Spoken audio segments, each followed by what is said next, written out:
I've used up to 6 different ways of moving data from on-premises into the Azure cloud or vice versa.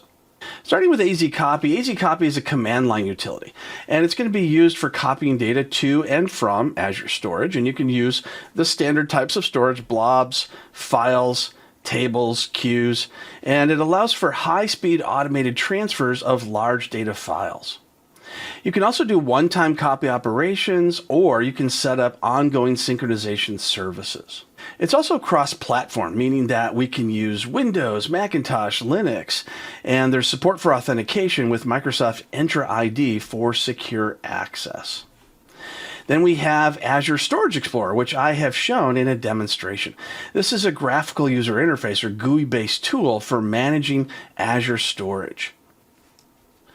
The interface is very user-friendly, and once again, you can copy through all 4 storage types.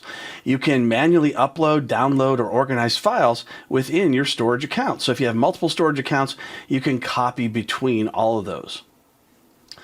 And it supports various different file operation types, such as copy, move, and delete. Then there's Azure File Sync. Now, this is a service that centralizes file shares within Azure Files, and it provides a hybrid solution. You can migrate on-premises file data to Azure Files without disrupting users or access patterns because it's synchronized. Users can be using the files that are on their local computer while the data is being synchronized or copied up into the Azure cloud.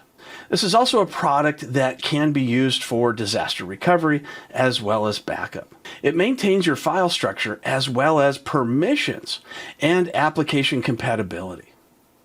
I'm in my Azure Storage account, and what I want to do is I want to make sure that I have the proper access for Storage Explorer. So I'll go to Access Control. Now, even though I have complete ownership access, if I type in admin, for instance, there's my admin account, and it says that I have full access. I still end up with an error when I go into Storage Explorer because it's going to say that I don't have the proper access. So I'll go ahead and click refresh, and here it says I'm not authorized. What I need to do is to go back into the access control, and I need to add a role assignment. So I'll click Add Role Assignment, and I'll go to Search, and I'll just type in Storage,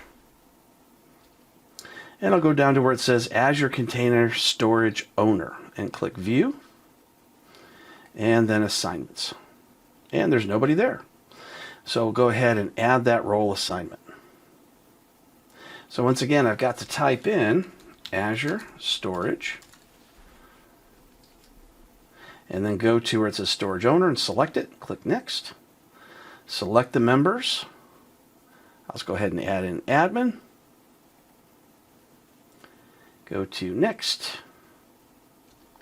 I'll go ahead and give myself full permissions and review and assign. And now it's been assigned. I'll go back to my Storage Explorer and click Refresh. After making changes to the access control, we can now see our test file. And if I'd like to, I can go ahead and choose to upload additional files or folders, and they'll also show up for other users that have access. Now I'm going to choose the file selected. So I'll go ahead and choose any particular file. I'll choose PuTTY, for instance. And now we can see the target access tier, destination, etc. You can also add in a tag if you'd like, so you can bill the appropriate location. I'll click Upload, and now you can see at the bottom that the file has transferred properly. Migrating data to Azure Storage has multiple options. You can either sync the data or move the data as needed. These are all important skills to know for being a sysadmin and passing your AZ 900 exam.